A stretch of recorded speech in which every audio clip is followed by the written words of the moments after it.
সরকারি জায়গায় মসজিদ করলে জুমার নামাজ হবে কিনা?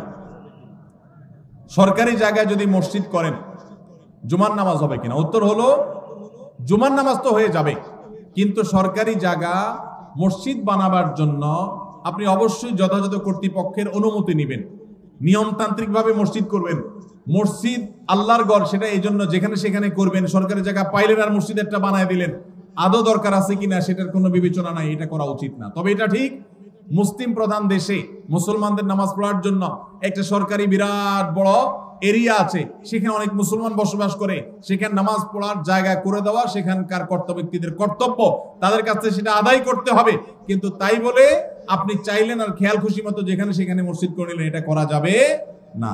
সরকারি জায়গা না, শুধু অন্য কারোর জায়গাতে এরকম মসজিদ করা উচিত না। তবে যদি করেন কেউ, সেই জায়গায় নামাজ আদায় করলে নামাজ হয়ে যাবে, কিন্তু নিয়মতান্ত্রিক ভাবে মসজিদ আদায় করতে হবে, বানাইতে হবে।